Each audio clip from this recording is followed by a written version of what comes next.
Hi Parvati గారు. Hi. ఏం చేస్తున్నారు? ఇగో ఫ్రెండ్ వాళ్ళ ఇంటికి వచ్చాను. తనేమో ఇవాళ సండే అని వస్తే గొరింటాకు పెట్టింది. వాళ్ళు పెట్టుకున్నారంట రాత్రి. ఓకే. రాత్రి కబురు చేసింది గొరింటాకు పెట్టుకుందురా అని. నేనేమో తీరక రాలేదు, షాప్లో పని ఎక్కువగా ఉంది. ఇప్పుడు వచ్చాను, గబగబా పెట్టేసింది. బాగుందా? బాగుందండి, బాగా పెట్టుకున్నారు. ఆషాఢ మాసం కదా, అందరూ పెట్టుకుంటున్నారు. రాంది ఇంక ఇవాళ ఆదివారం అని ఇవాళ వచ్చా, షాపు లేదు లేదు. ఆషాఢ మాసమే ఎందుకు పెట్టుకోవాలి? ఆషాఢ మాసం ఎందుకంటే ఆడపిల్లలు అత్తగారింటికాడ నుంచి పుట్టింటికి వస్తారు కదా. వాళ్ళ ఆయన ఎంత బాగా చూసుకుంటున్నాడు, ఈ గోరింటాకులో తెలిసిపోద్ది ఆడపిల్లలకి. ఎర్రగా పడింది అనుకో బాగా చూసుకుంటున్నాడని అర్థం.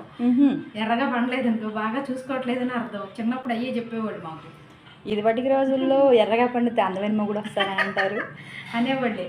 ఇప్పుడు ఎర్రగా పడినా పండకపోయినా అందమైన మొగుడు వస్తున్నాడు. ఇప్పుడు అంతా కల్చర్ మారిపోయిందిగా. ఎవరికి నచ్చిన ఇలా గోరింటాకు రుబ్బి పెట్టుకోవడం వల్ల గోరుల్లో ఉండ నీరు కానీ ఇన్ఫెక్షన్ కానీ తగ్గిద్ది. పుచ్చు గోర్లు ఉంటే తొందరగా తగ్గుతాయి.